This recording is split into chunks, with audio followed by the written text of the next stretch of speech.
Hola, mi nombre es Juanjo y con mi compañera Andrea estamos encantadas de participar en este evento con la comunicación que lleva por título Inteligencia Artificial en la Educación Superior, reduciendo sesgos de género en la elaboración de rúbricas de evaluación. Bueno, la integración de aplicaciones basadas en la inteligencia artificial en la educación representa un cambio paradigmático, redefiniendo la práctica docente y en coherencia deben hacerlo también las estrategias y criterios de evaluación, centrándose más en los procesos.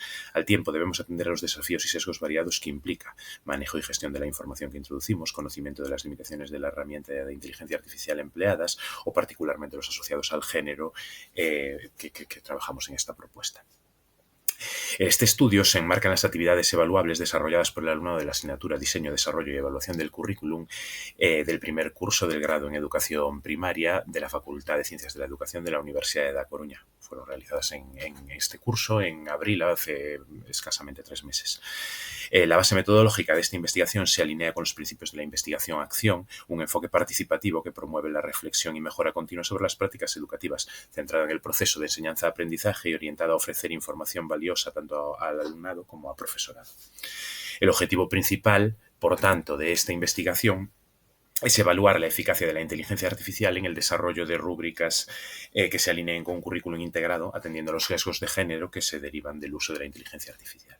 En ese sentido, cabe contextualizar un poco la propuesta en torno a una serie de temas. En primer lugar, nos centramos en el papel de la inteligencia artificial en educación superior, ya que hay quien considera que este tipo de aportes contribuyen a la inclusión educativa por su permanente disponibilidad y adaptabilidad a las necesidades de cada estudiante, su relativa gratuidad o el apoyo a estudiantes con necesidades especiales mediante tecnologías asistivas, ¿no? Por ejemplo. También hay quien asegura que contribuye al aprendizaje individualizado y continuado debido a las posibilidades de una personalización virtual del aprendizaje, ¿no? Muy pronto serán habituales ya los chatbots de inteligencia artificial personalmente entrenados que contribuyan a que el alumnado consiga sus objetivos, ¿no? Es una innovación que ya está presente en algunos contextos.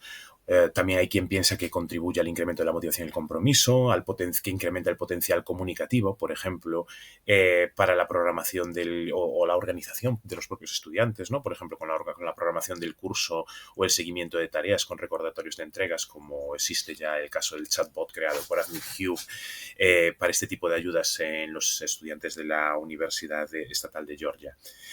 Y un largo etcétera de aportes complementarios que sin reemplazar nunca el papel del profesorado derivarían de un uso técnicamente adecuado y éticamente correcto de la inteligencia artificial en las universidades. En todo caso, veremos que existe mucha discusión, ¿no?, sobre estas cuestiones.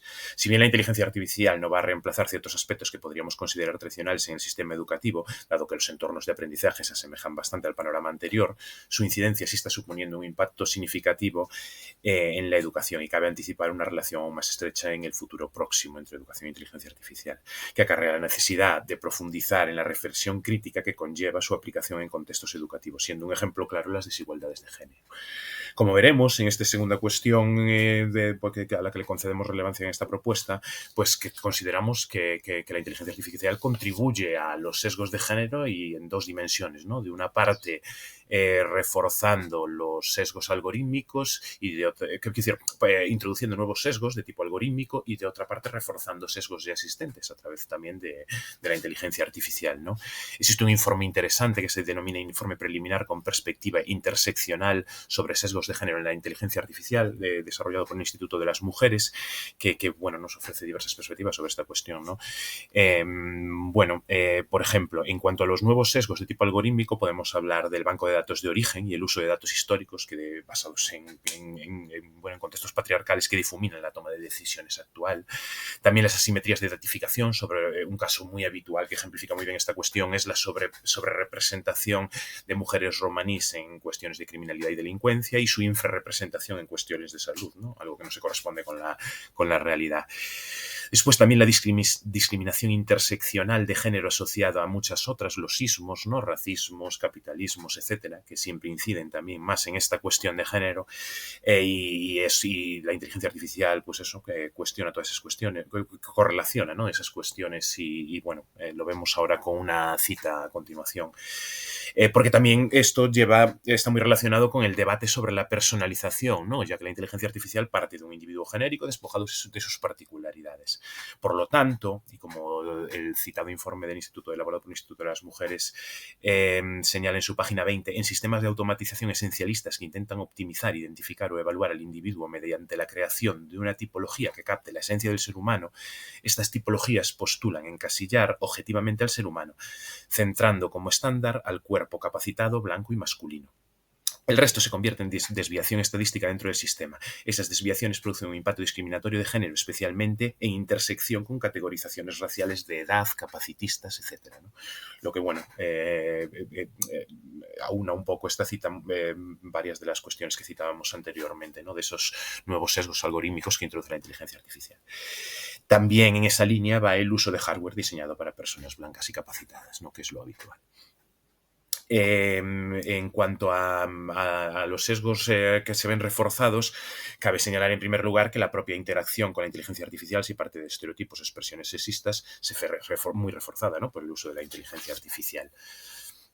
Los sistemas de automatización abstraen y oscurecen contextos de asimetrías de poder con una capa de ingeniería difícil de descifrar por las personas y comunidades afectadas.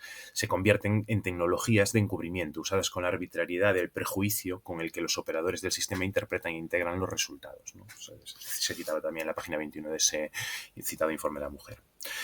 Eso nos obliga a redefinir un poco la función docente en la relación entre inteligencia artificial y género. De sobra es ya conocida la incidencia en la formación en género en las universidades y hay que seguir trabajando en esa línea, porque si bien es cierto que podemos decir que hemos avanzado en estos últimos años, también es cierto que hay profesorado muy reticente a adquirir esta formación y quizás es ahí donde más habría que incidir, aunque nunca descuidar la formación continuada y constante, ¿no? Para el conjunto del profesorado universitario y desde nuestro punto de vista en todos los niveles educativos. En esa misma línea, una necesidad emergente, pero ya urgente, se relaciona con la formación en herramientas de inteligencia artificial, tanto para docentes como para alumnado, integrándola prioritariamente dentro de los programas de formación docente de las universidades e incentivando la importancia de adquirir ciertas capacidades y conocimientos. En ese sentido, el profesorado debe estar formado no solo en el conocimiento de un recurso de inteligencia artificial, sino en la mejor manera de integrar esa tecnología educativa en sus aulas y aprovechar al máximo su funcionalidad y sin sentirse cuestionado en su función docente, ¿no? En ese sentido, uno de los aspectos donde creemos que más operatividad puede tener y más a corto plazo la inteligencia artificial sería en el campo de la evaluación educativa. El carácter formativo de la evaluación es un deber ser de una enseñanza de calidad que no debe ser eludido, pese al esfuerzo que en aulas masificadas y con alumnado a veces desmotivado implica.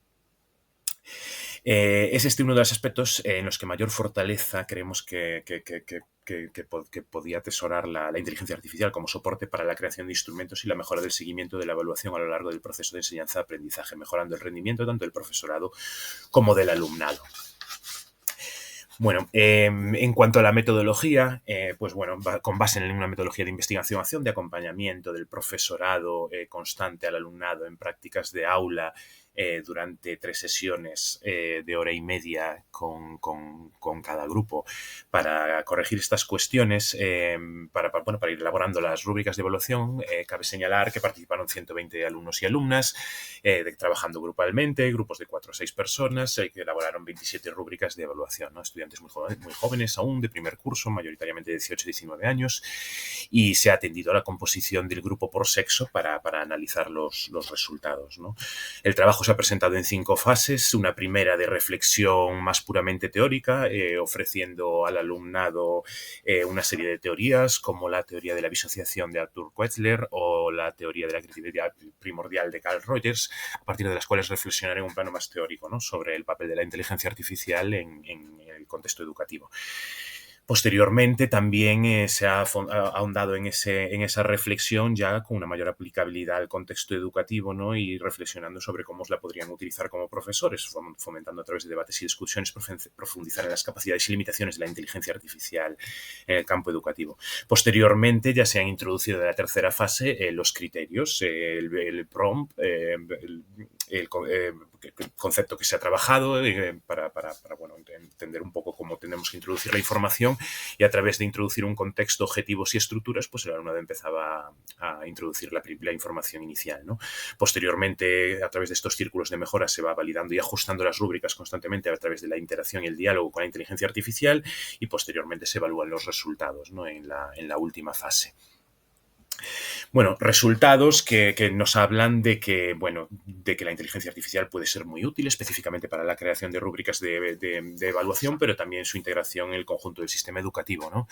Aunque nos encontramos con algunas dificultades y desafíos importantes. Por una parte, los sesgos, que ya hemos citado anteriormente, los hemos encontrado de manera clara, todos los citados anteriormente, ¿no? Y ha habido que trabajar con ellos. Es cierto que al ser un trabajo muy técnico, no es una tarea en la cual encontraríamos la mayor profundidad en dichos sesgos, pero sí que han aparecido constantemente, ¿no? Muy claramente en la información introducida por el alumnado, especialmente en el uso del lenguaje y cuestiones ya muy habituales, ¿no? Que se han corregido con el acompañamiento del profesorado. En ese sentido, la metodología de investigación-acción fue muy eficaz, nos parece muy eficaz para trabajar temas emergentes, porque con ese acompañamiento podemos corregir muchas de las cuestiones. En este caso específicamente, bueno, pues intentamos trabajar con perspectiva de género en la materia y así lo hemos intentado trasladar, ¿no? en el trabajo.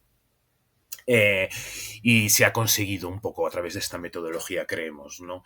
También es cierto lo que decimos, que es un resultado muy técnico y que bueno, al final las rúbricas de evaluación, si se elaboran bien en la introducción de la información, pues no deberían de extraer muchos sesgos en función de su especificidad. Podría variar un poco y así lo hemos visto, pero no es un trabajo que implique tantos sesgos como otro tipo de trabajos de desarrollo más cualitativo, ¿no?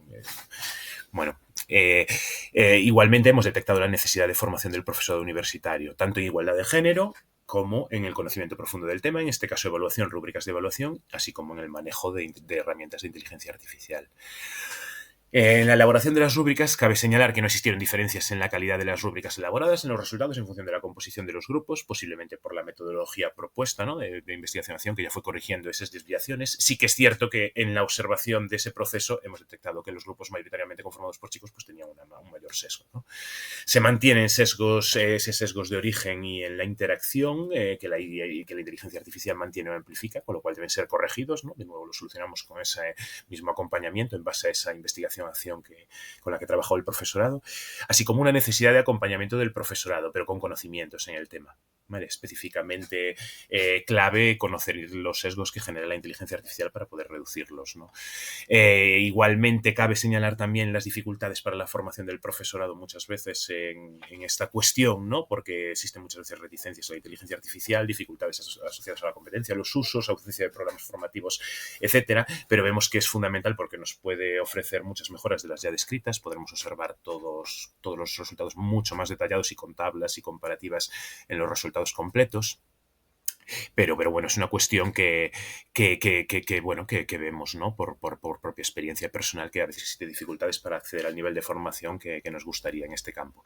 Así como, por último, citar la importancia de crear prompts detallados y complejos desde las primeras interacciones, ¿no? En ese sentido, solo por ser específicas, cabe señalar que los grupos que integraron actividades, elementos curriculares y objetivos y criterios específicos de la inteligencia artificial produjeron rúbricas más equilibradas y completas, ¿no? Lo ideal sería proporcionar una entrada rica en datos, actividades, elementos curriculares y objetivos, criterios específicos para diseñar rúbricas de evaluación óptimas, ¿no? Esto es el resultado más técnico. Y por último, para concluir, cabe señalar que, bueno, que la inteligencia artificial se mostró como reproductora de sesgos patriarcales, que la importancia de las metodologías de atención individualizada, como que en este caso fue la investigación-acción, es fundamental para corregir sesgos. A nosotros nos ha servido para corregir los sesgos de género que no se materializaran en los resultados. También cabe señalar que la inteligencia artificial, en este caso ChatGPT, en su versión gratuita, incluso ha sido útil para elaborar rúbricas de evaluación correctas y coherentes con experiencias específicas, con situaciones de aprendizaje elaboradas por los grupos de alumnado. Y por último, cabe señalar que la relación entre la evaluación y el trabajo con inteligencia artificial es fundamental enfocarla desde el análisis de los procesos y revertir un poco esa tendencia desde la que la teoría ya habla desde siempre, pero que en la práctica no se hace tanto, de no centrarnos tanto en los resultados. Y sin más, nada, muchas gracias y quedamos a su disposición para cualquier cuestión que deseen comentarnos.